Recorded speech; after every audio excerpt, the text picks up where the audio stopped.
Hello to everyone, welcome to my YouTube channel तेरा मेरा maths. Today's topic is set class 11। ठीक है, अभी तो बोर्ड एग्जाम्स आने वाले हैं, तो रिवीजन के लिए मैंने लिया है क्लास 11th का चैप्टर फर्स्ट सेट्स। बड़े अच्छे से रिवीजन करेंगे। ठीक है, सारी छोटी छोटी चीज़ें जो एग्जाम्स में पूछी जाती है, MCQ टाइप क्वेश्चंस या डिटेल्ड क्वेश्चन डिस्कस करेंगे। तो वीडियो को पूरा देखें। सेट की रिवीजन अभी हम करना स्टार्ट करते हैं। ठीक है, कोई कंसेप्ट नहीं क्लियर तो अब श्योर है कि आपके क्लियर हो जाएंगे। सबसे पहले चैप्टर का नाम सेट है स्टूडेंट्स। जो चीज़ पे चैप्टर है सबसे पहले वो कंसेप्ट आपको क्लियर होना चाहिए कि सेट होता क्या है। डेफिनेशन तो हर कोई पढ़ लेता है कि this and that is set, लेकिन हर वर्ड का मीन क्लियर होना चाहिए कि उसमें क्या लिखा है, उसका क्या आपको मतलब क्लियर है।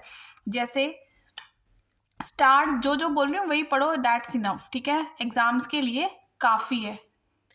तो कह रहे हैं कि सेट क्या है, any collection of well defined and distinct object is called set. सब कुछ इसी में है। अगर किसी को ये एक लाइन क्लियर हो जाती है तो वो इस चैप्टर की जो एक्सरसाइज फर्स्ट है 1.1 उसको ईजिली कर सकता है, अगर ये लाइन आपकी क्लियर है कि सेट होता क्या है, वेल डिफाइंड और डिस्टिंक्ट।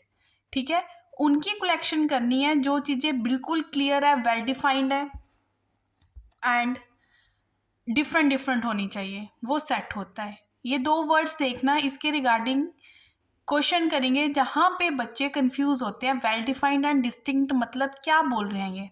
एग्जाम्पल के तौर पे देखें, एग्जाम्पल देखें। जस्ट आपने डेफिनेशन पढ़ ली, अगर नहीं क्लियर तो एग्जाम्पल्स क्लियर कर देंगी। अगर कोई आपसे पूछता है कि बताओ जी जो अगर आपने वोवल्स की कलेक्शन करनी है, collection of vowels in English alphabet, क्या वो सेट है या नहीं है, तो आप बोल सकते हो।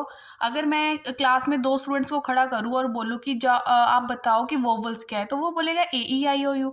दूसरे से पूछूंगी AEIOU, कोई ये तो नहीं बोलेगा BDE है, JK, ये वोवल्स होते हैं। जो चीज़ बिल्कुल वेल डिफाइंड है, हर किसी के लिए एक जैसी है और डिफरेंट डिफरेंट है, तो वो क्या होता है, हमारा एक सेट होता है। ठीक है, और एग्जांपल्स आपके सामने हैं। The collection of odd natural numbers less than 10। कोई बोले कि 10 से कम जो ओड नंबर्स हैं उनकी कलेक्शन क्या सेट है या नहीं है, तो हर किसी के लिए वो चीज़ें वेल डिफाइंड है। हर कोई बोलेगा कि 10 से कम जो नंबर्स है वो ओड है, वो 1 3 5 7 9, तो वेल डिफाइंड है। और सारे अलग अलग भी है, डिस्टिंक्ट भी है। देखो डेफिनेशन को देखते जाओ तो आप बोलोगे दैट इज अ सेट। अब हाँ जी, ये तो क्लियर हो गया कि ये सेट है, ये सेट है। तो अब कुछ एग्जांपल्स लेते हैं कि जो सेट नहीं होता है। स्टूडेंट्स ध्यान से देखते जाओ, बिल्कुल क्लियर होने वाला आपको ये चैप्टर। देखें, आपसे कोई पूछता है कि collection of good cricket players of India, ठीक है, क्या वो आप इन्होंने तो जो लिख दिया कि इज नॉट अ सेट, लेकिन मैं आपसे पूछती हूँ कि collection of good cricket players of India के जो गुड क्रिकेट प्लेयर्स है उनकी जब आप कलेक्शन करोगे, क्या वो सेट बनेगा। अब देखो, वेल डिफाइंड होना चाहिए और डिस्टिंक्ट होना चाहिए। ठीक है, दोनों चीज़ें इम्प्लीमेंट होनी चाहिए। कोई अगर कोई चीज़ वेल डिफाइंड है लेकिन डिस्टिंक्ट नहीं है तो वो सेट नहीं बनेगा।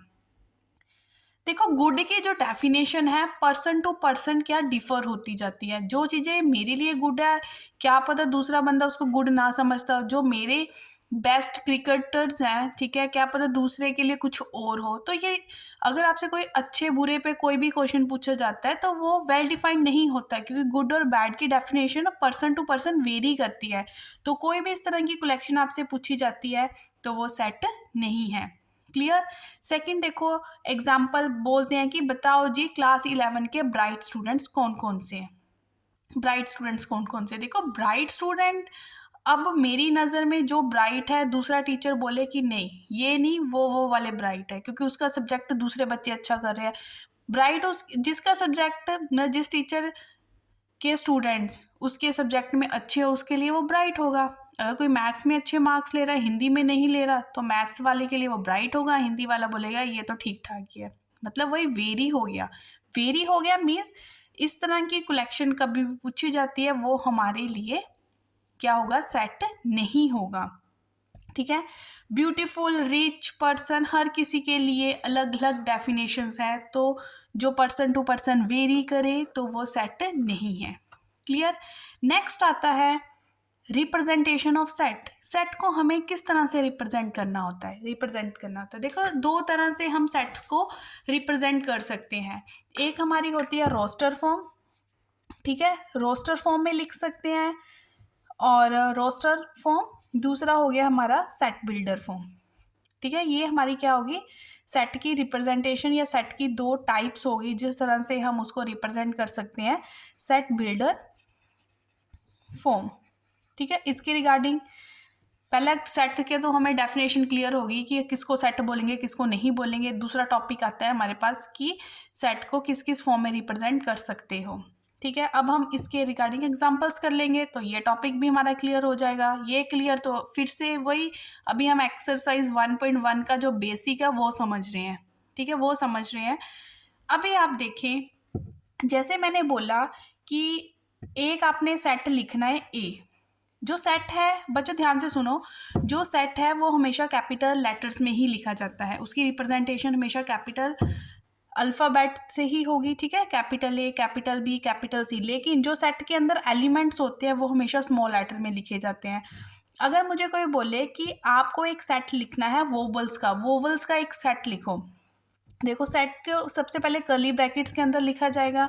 मुझे पता है सेट का जो वोवल्स होते हैं वो ए, ई, आई, ओ, यू होते हैं। तो ये जब मैंने इसको कोमा के साथ सेपरेट करके लिख दिया, ठीक है, तो ये वाली फॉर्म होती है, ये हमारी होती है रोस्टर फॉर्म। जब अलग अलग एलिमेंट को हमने इस तरह से रिप्रेजेंट करके लिख दिया तो ये कौन सी फॉर्म बन गई, रोस्टर फॉर्म।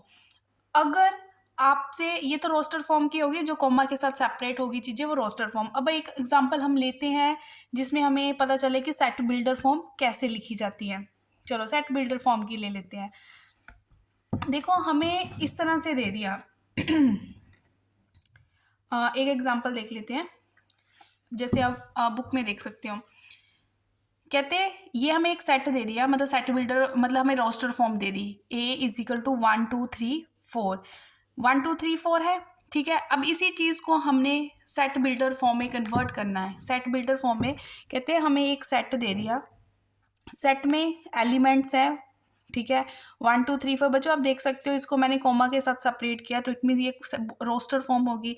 अब इसको कन्वर्ट करना है हमें सेट बिल्डर फॉर्म में। जब हम किसी चीज़ को सेट बिल्डर फॉर्म में कन्वर्ट करते हैं तो हम इसको लिखते हैं, कर्ली ब्रैकेट्स के अंदर ही लिखा जाएगा, एक्स, ठीक है, सच दैट एक्स। आप इस तरह से लिख सकते हो, मैं आपको ढंग से क्लियर कर देती हूँ, एक्स सच दैट एक्स। ठीक है, ये सारे एक्स हैं, ठीक है, ये सारे एक्स है, और ये एक्स किसको बिलोंग कर रहे हैं, belongs to natural number. Natural number है सारे, क्योंकि नेचुरल नंबर स्टार्ट्स फ्रॉम 1। लेकिन हर चीज़ क्लियर होनी चाहिए, जो भी आप स्टेटमेंट, ये स्टेटमेंट टाइप में लिखा जाएगा। रोस्टर कॉमा वाली फॉर्म में होता है, सेट बिल्डर ऐसे सेट ऐसे स्टेटमेंट, जो इस तरह की स्टेटमेंट फॉर्म में लिखा जाएगा। तो एक्स बिलोंग्स टू एन, और सारे जो एक्स है वो क्या है, 5 से छोटे हैं। ठीक है, सारे एक्स क्या है, 5 से छोटे हैं। तो कहते हैं, अब आप इसको देख के बोल सकते हो ना कि जितना भी आपने नंबर्स लिखने हैं वो नेचुरल नंबर होने चाहिए, मीन्स 1 से स्टार्ट होने चाहिए, और जो सारे नंबर है 5 से छोटे होने चाहिए, तो इट मीन्स 1 2 3 4। क्लियर हो गया, और क्वेश्चंस भी करेंगे। ठीक है, इंटरेस्ट क्रिएट करके रखो, आपका सेट क्लियर होने वाला है। Chapter set, exercise 1.1 of class 11th। For competitive exam के लिए भी अगर आप तैयारी कर रहे हो तो बेसिक तो बच्चों पता होना चाहिए, हर किसी को बेसिक पता है, तभी आप किसी कॉम्पिटिशन को फाइट कर सकते हो, क्योंकि इन्हीं से तो MCQ निकल के आने हैं। ठीक है, एग्री कर रहे हो ना बात से? ठीक है, चलो अब हम करते हैं, जितना मैंने बोला that's enough for exercise 1.1। Basic हम पढ़ चुके हैं, अब उठाते हैं इसी एक्सरसाइज से इसके क्वेश्चंस। स्टूडेंट फर्स्ट एग्जांपल है, रैंडमली क्वेश्चंस पिक करूंगी, प्रैक्टिस के लिए आप कुछ और क्वेश्चंस कर सकते हो। कह रहे हैं कि अगर आपने कलेक्शन करनी है of months of year beginning with letter M, ठीक है, साल के वो महीनों की कलेक्शन करनी है जो एम से स्टार्ट होते हैं, तो बताओ ये सेट है या नहीं है। देखो मैंने बिल्कुल क्लियर कर दिया है कि वेल डिफाइंड चीज़ें होनी चाहिए, ठीक है, और डिस्टिंक्ट होनी चाहिए। तो मुझे पता है कि एम से स्टार्ट होने वाले जो भी मंथ होंगे, एम से स्टार्ट होने वाले, मार्च हो गया, मई हो गया, तो हर कोई यही बोलेगा ना, कोई सितंबर तो नहीं ना बोल देगा। तो इट मीन्स ये वेल डिफाइंड है, तो ये एक सेट है। Collection of most talented teachers of India, वही जब good, bad, talent, best, roast, इस तरह की चीज़ें पूछ ली जाए तो पर्सन टू पर्सन ये चीज़ें वेरी करती है। तो ये वेरी कर रही है तो हम इसको सेट कैसे बोल सकते हैं। तो collection of most talented teachers of India हमारे लिए सेट नहीं है। ठीक है स्टूडेंट्स, ये आपको क्लियर होना चाहिए। उसके बाद आपको क्या करना है, एक क्वेश्चन हम और कर लेते हैं ताकि आपको एक्सरसाइज 1.1 क्लियर हो जाए आपकी। ये आप देख सकते हो एनसीईआरटी बुक का क्वेश्चन है ये वाला। राइट द सेट, इसको आप कैसे रीड करोगे, जो कर्ली ब्रैकेट में X such that X is positive integer and X square is less than 40 in the roster form. ठीक है, इसको हमें रोस्टर फॉर्म में लिखना है। रोस्टर फॉर्म मैंने अभी क्लियर की कौन सी होती है, जो कॉमा के साथ आप सेपरेट करके लिखते हो, सेट बिल्डर फॉर्म जिसमें एक्स सच दैट एक्स करके, ये हमें सेट बिल्डर फॉर्म दे दी तो रोस्टर फॉर्म में हम इसका आंसर दे देंगे। कहते जितने भी एक्स स्क्वायर होने चाहिए वो लेस देन 40। बच्चों देखें क्या बोल रहे हैं ये हमें,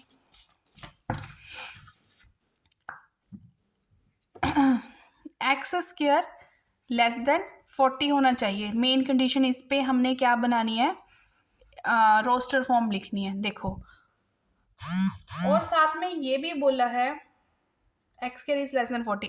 सबसे पहले 1 आ गया क्योंकि 1 का स्क्वायर करूंगी, 2 का स्क्वायर करूंगी, 40 से छोटा आना चाहिए। ठीक है, 3 का स्क्वायर किया, 9, 4 का स्क्वायर किया, 5 का स्क्वायर किया, 6 का स्क्वायर करोगे तो कितना बनेगा 36। मतलब 40 से छोटे आने चाहिए सारे स्क्वायर अगर आप करोगे। लेकिन अगर आप 7 लिखोगे, 7 का स्क्वायर करोगे तो 49 बनेगा। 49 मीन्स वो तो 40 से बड़ा चला गया। मीन्स ये हमारा आंसर आ चुका है कि 1 2 3 4 5 6। मतलब इस तरह के आपने एक्स लेने हैं कि अगर आप उनका स्क्वायर करते हो तो वो लेस देन 40 आना चाहिए। क्लियर स्टूडेंट, ये आपके सामने आपका रोस्टर फॉर्म आ चुकी है। ये जो हमें एक्स सच दैट एक्स करके दे रखी होती है ये सेट बिल्डर फॉर्म होती है। तो एक्सरसाइज 1.1 क्लियर, डन। इसमें कुछ नहीं था, इसमें सेट की डेफिनेशन को समझना था। जिसने सेट समझ लिया उसने काफ़ी क्वेश्चंस कर लिए।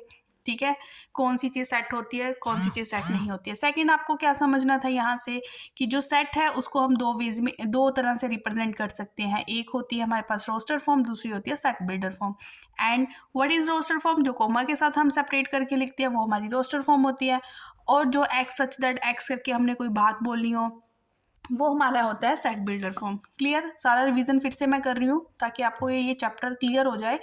और हमने क्या देखा कि जब भी हम सेट को रिप्रेजेंट करते हैं तो सेट को हमेशा कैपिटल लेटर्स के साथ, कोई भी चीज़ ए है कैपिटल, बी है, सी है, डी है, एनीथिंग कुछ भी होगा वो कैपिटल में रिप्रेजेंट किया जाएगा। इस तरह से हम करके लिखते हैं सेट। और फिर कर्ली ब्रैकेट्स में जो एलिमेंट्स लिखे जाते हैं वो हमेशा स्मॉल लेटर्स होते हैं। ठीक है, और सभी एलिमेंट्स आप क्या करते हो, कोमा के साथ सेपरेट करके लिखते हो। ये छोटी छोटी चीज़ें हैं जो हमें ऑप्शंस पिक करने में हेल्प करती है। ठीक है, कि ये सेट है या सेट नहीं है। ठीक है, तो सेकंड वीडियो हम कल करेंगे जिसमें हम अपनी नेक्स्ट एक्सरसाइज अच्छे से क्लियर करेंगे। अगर कोई स्टूडेंट इस फर्स्ट वीडियो को देख रहा है वो सेकंड वीडियो ज़रूर देखें। अगर आप किसी भी कॉम्पिटिटिव की तैयारी कर रहे हो या कोई बोर्ड एग्ज़ाम अपना +1 का बोर्ड एग्ज़ाम या +2 का बोर्ड एग्ज़ाम दे रहे हो तो इस चैनल पे बने रहे, क्योंकि इसमें बोर्ड एग्ज़ाम्स की, कॉम्पिटिटिव एग्ज़ाम्स की तैयारी करवाई जाती है। आप मेरी प्रीवियस वीडियो देखने के लिए डिस्क्रिप्शन बॉक्स में इसका लिंक दे रखा होगा। ठीक है, प्लेलिस्ट एक दे रखी होगी कॉम्पिटिटिव के लिए, वो बहुत ही हेल्पफुल है आपके लिए। तो आप वहाँ पे जाके आप मेरी प्रीवियस वीडियोस देख सकते हो। चैनल पे नए हो तो चैनल सब्सक्राइब करें। वीडियो अच्छा लगा हो तो लाइक करें, फ्रेंड्स के साथ शेयर करें और फर्दर वीडियोस के लिए चैनल सब्सक्राइब करें ताकि आपको नोटिफिकेशन आती रहे। Okay friends, thank you so much.